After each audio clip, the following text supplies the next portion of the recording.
Imaginez une ville en état de siège, des milliers de civils fuyant les bombes, des ambassades étrangères en feu, et derrière tout ça, des intérêts cachés qui exploitent le chaos. À Goma, en République démocratique du Congo, la situation est incontrôlable. Les rebelles du M23, soutenus par le Rwanda, avancent inexorablement.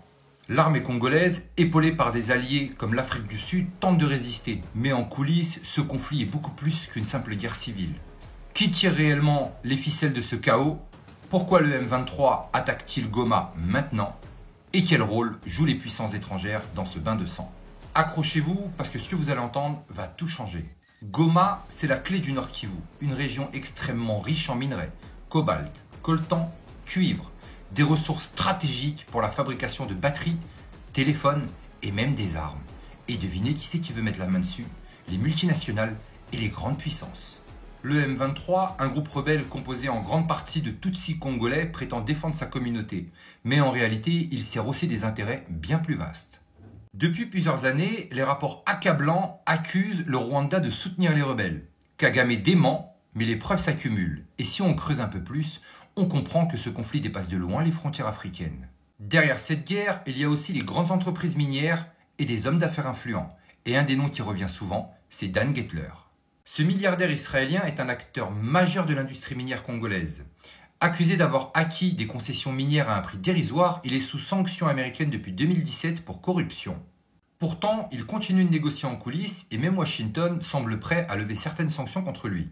Pourquoi? Parce que les États-Unis veulent contrer l'influence de la Chine qui contrôle une grande partie des minerais africains.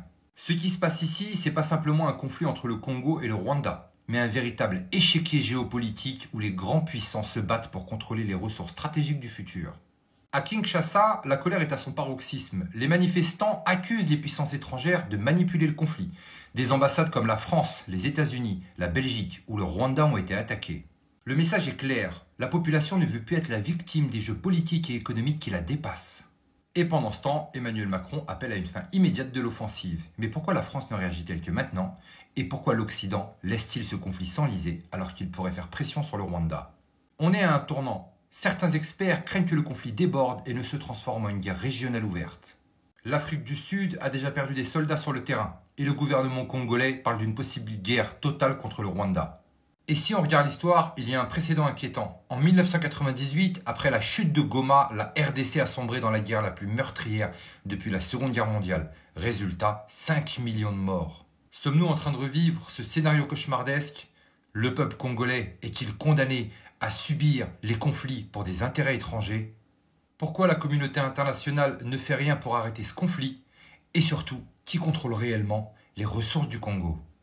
Et dites-moi en commentaire, est-ce une guerre économique ou une guerre déguisée?